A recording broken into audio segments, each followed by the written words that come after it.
Во културно-информативниот центар во Скопје беше промовирана книгата Скопје 2014 и потоа на историчарот на уметност, критичар и публицист Златко Теодосиевски. Таа практично е работена во процес на создавање на проектот Скопје 2014 и она што се случуваше потоа. Временски тоа би значило некои десетина години. Таа е надградувана, се разбира, како се случувале нештата, така се надградувала и книгата, односно голем дел од текстот во книгата се некои мои објавувани претходно колумни во дневни весници, да речеме во Дневник, во Шпиц и во други. Дел од она што случуваше после 2017 година е главно понова содржина, така што тоа е една 10-годишна комбинација на мои текстови и мои согледувања.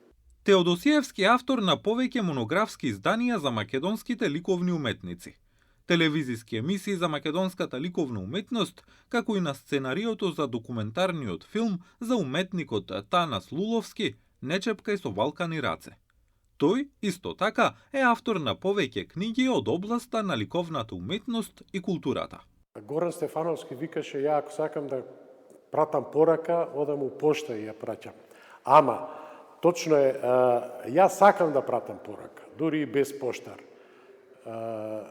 Мислам дека конечно некој мора да обрне внимание на Скопје 2014. Од сите можни аспекти. Јас тука чепнувам еден дел. Неколку аспекти битни за мене, условно. Меѓутоа, тој проект под наводници е комплексен.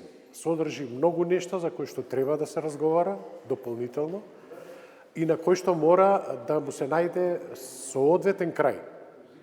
Вака како што стојат нештата, содржините на проектот се распаѓаат, ние се правиме дека тоа не го гледаме, луѓето поминуваат покрај тоа, никого веќе тоа не го тангира, никој не го спомнува, затоа пораката главна е размислете и справете се со проектот Скопје 2014. Професорот Никос Чаусидис рече дека Теодосиевски во неговата книга ги употребил сите негови методолошки оружја како историчар на уметноста и археолог за да ја најде смислата на проектот Скопје 2014. Книгата е темелна, буквално историски го обработува проблемот, бидејќи колегата Теодосиевски е многу упатен во и како специјалист и како човек кој ги следи сите настани, дури и како човек кој беше активно вклучен во таа полемика на во однос на тој проект. Така што книгата е фасцинантна, има огромен број податоци и материјали кои ќе им помогнат и на други луѓе да проложат со ова истражување. На промоцијата на книгата беа изложени и фотографии од Скопје 2014 од Александар Кондев.